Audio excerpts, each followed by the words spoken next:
Skip, what's going on with Shedeur? Nothing good. So I don't trust the Cleveland Browns when it comes to their quarterback situation on or off the field. So they announce on game day that Shedeur has a quote-unquote back injury, yet he did go out to warm up. They watched him warm up and they disqualified him because he's got a back injury. Why wouldn't you, just to see if it does anything to the offense, give him an opportunity to go in there and play? Yeah, obviously my focus is where we are right now, Mary Kay. That's not my focus. In Cleveland, the storm is no longer outside the stadium. It is inside the locker room. The city has been buzzing with frustration for weeks. The dog pound is restless. The cameras are circling. The talk shows are loud. Every headline keeps pointing at one name, Shedeur Sanders. But now, the script has flipped. Inside that building, behind those closed doors, Shedeur made it clear, he is not the problem. I don't trust it for 1 second.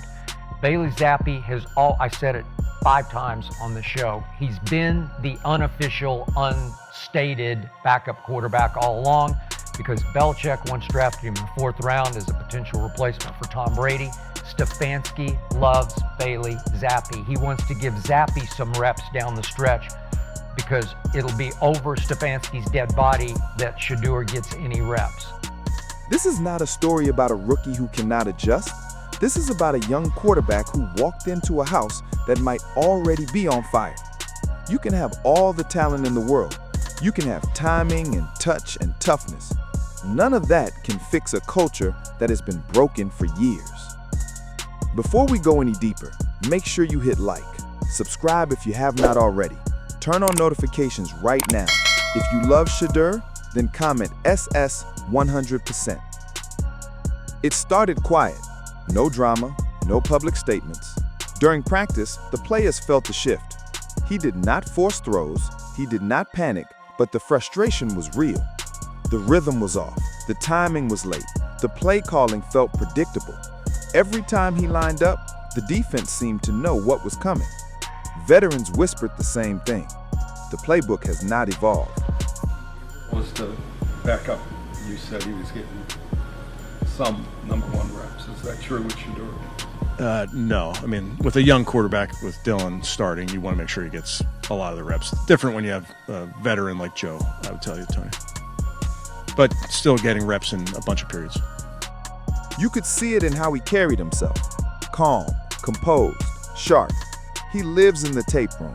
He's a rhythm quarterback who thrives on precision and timing. He wants clean splits and smart spacing. He wants answers at the line. But when the system keeps putting you in bad spots, there's only so much you can do. So all I can say after I watched the 4th round of Dylan Gabriel stink, Shedeur is way better than Dylan Gabriel. So all I can hope now with the trade deadline approaching, I really hope somebody trades for Shedeur Sanders. Yeah. Or I really hope as they go into their bye week that Jimmy Haslam says, you know, I've seen enough of Kevin Stefanski. I'm going to change. And one of those two is going to happen. Somebody's got to go if Shedeur has any chance to play at all this year or any year for the Cleveland Browns. So I've seen enough of Dylan Gabriel, and obviously Kevin Stefanski has not. Then the moment came. A team meeting. No fireworks, no tantrum. He spoke with intent, with purpose. If we're going to win, we need to be real about what's broken, because it ain't me. The room went still, not because it was loud, but because it was honest. That was not just a quote, it was a message. For months, the Cleveland Browns have been deflecting accountability. From the head coach to the coordinators, the blame always boomerangs to the rookie when the offense stalls. The line is always the same, rookie growing pains. But let's be real, this is the same playbook that has failed veterans for 3 seasons. It is not his inexperience that is holding this team back. It is the system that refuses to evolve. It is the same calls on the same downs, the same looks in the same moments. Defenses can read it like a billboard. Former players have started to speak up. They are saying what the fans already think. Cleveland's problem did not start with Shedeur Sanders. It started with an identity crisis that never got fixed.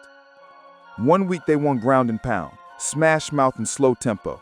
The next week they want a fast-paced spread look, empty sets and speed. You cannot build chemistry like that. You cannot build trust like that. When leadership upstairs will not admit it, the blame falls on the quarterback every time. Where would you like to see Shedeur go? Name it. Anywhere. Las Vegas Raiders. Well, I was thinking not the Raiders. No, But remember, you already said no to the Raiders. no, wait a second. Tom Brady said no to Shedeur about 8 times. They had, I think it was 8 shots at drafting him, and they never drafted him. Well, he'd be better. Maybe he than ain't Geno. want Geno. it because he want, you know, Shedeur wanted to be a starter. They had Geno. You know, he's trying to look out for him. Like, I don't want you to come Think to so? But now, shit, we need you now. Like, we need somebody to bring some juice in this motherfucker. So, but I don't know. I hate what's going on with Shedeur in Cleveland, man. I still got hope, though. You know, right after the game, coaches, sometimes they just say shit. But Shedeur is different. Most rookies keep their head down. They follow the book, they avoid controversy. Not him. He's Deion Sanders' son for a reason. He grew up inside media storms. He knows how to handle pressure. He knows how to control the narrative without blowing up the room. And he's doing it from inside one of the most volatile franchises in football. That "it ain't me" line wasn't arrogance, it was clarity. He's saying, I will work, I will lead, I will take hits, I will own my mistakes, but I will not take the fall for a mess that was here long before I arrived. That is why this moment matters. This is not a soundbite that fades by Tuesday. This is a pivot point for a locker room that has been looking for a voice with real conviction. Rewind the tape. On draft night, Cleveland sold the fans a dream, a fresh start, a new era. The Sanders name brought hype and ticket sales and hope. The city felt alive again, but under that optimism, there was tension. The locker room was split. Some players stayed loyal to the old guard. Others were excited about the new kid and his energy. Reports say some veterans were skeptical at first. They saw a media magnet. They saw spotlight before wins. Then camp started. The tone changed fast. He wasn't flashy. He was meticulous. He stayed late in the building. He lived in the film room. He took every rep like it mattered. He threw extra with receivers in the quiet parts of the day. He worked on timing with anyone who would run routes. He listened. He learned. He kept it steady. So when he spoke up about the offense, it didn't come from ego. It came from frustration. It came from a young leader seeing patterns that veterans had stopped questioning because they were tired of the same results. The Browns' offense looks lost. Predictable formations, poor spacing, confusing calls that waste top-tier talent like Amari Cooper and Nick Chubb. Even the national shows have pointed it out. The offensive identity is stuck in the past. The league evolved, the scheme did not. Now imagine being Shedeur. He excelled in college with tempo and rhythm and read-based concepts. He processed on the fly. He punished leverage. He played fast and decisive. And now he's asked to operate an offense that feels like 2016. Slow, heavy, static at the snap. Yet the media keeps hammering him. Can he adjust? Is he ready for NFL speed? Is he the answer? Every question points at him as if he installed the playbook himself. Those are the wrong questions. The real question is simple. Is Cleveland ready for Shedeur Sanders? Right now, it doesn't look like it. Behind the scenes, the pressure is building. Coaches feel the heat. Stefanski's leadership is being questioned. The locker room vibe is split. Some players want Shedeur to have more control at the line, more checks, more freedom to set tempo. Others think the offense needs a complete overhaul, tear it down and rebuild the identity. Even the defense is frustrated. One of the best units in the league keeps teams under 20. They chase, they hit, they get off the field. Then the offense goes 3 and out and the cycle starts again. That tension builds in any building, even faster when the stakes are high sky. So when Shedeur said, "It ain't me," it wasn't rebellion, it was honesty. Honesty in a losing locker room is explosive. It exposes the cracks. It forces real conversation. He's not asking for sympathy. He's asking for accountability. He's not throwing teammates under the bus. He's demanding better from the people who designed the plan. That's rare for a rookie. That's harder than a scramble on 3rd and long. He's used to being doubted. At Colorado, they said he couldn't hang in the Power 5. He proved them wrong. Before the draft, they said he wasn't a first-round talent. He proved them wrong again. Now they say he can't handle the NFL. He's fighting that narrative with truth. He's pointing at what everyone already knows but won't say out loud. What makes this moment powerful is not just his words, it's how the room responded. Veterans respected it. Some nodded along in that meeting because someone finally said the quiet part. The problems go far deeper than one rookie quarterback. That's how a locker room shifts. When your quarterback speaks and the room leans in, the balance of power changes. Confidence grows. Standards rise. Excuses fade. Now look outside the building. The fans are split. Half the city wants him protected. They know the system around him is not helping. They want structure built for his strengths. The other half think he should wait his turn, earn his stripes, stay quiet and play ball. That is not leadership. Leadership is not about waiting until it's easy. Leadership shows up when it's uncomfortable. And that is exactly what Shedeur just did. He spoke with respect and with conviction. He placed the standard on the table and said, "Meet it." Here is where it can get even more dramatic. If Cleveland doesn't fix this, if they keep running the same stale plan and expect different results, this will explode. We've seen it in this league. Quarterbacks lose confidence, locker rooms fracture, coaching staffs crumble under pressure. The past is full of those stories. The narrative always goes the same way. The team blames the quarterback, ships him out, then realizes the core issue was never the player.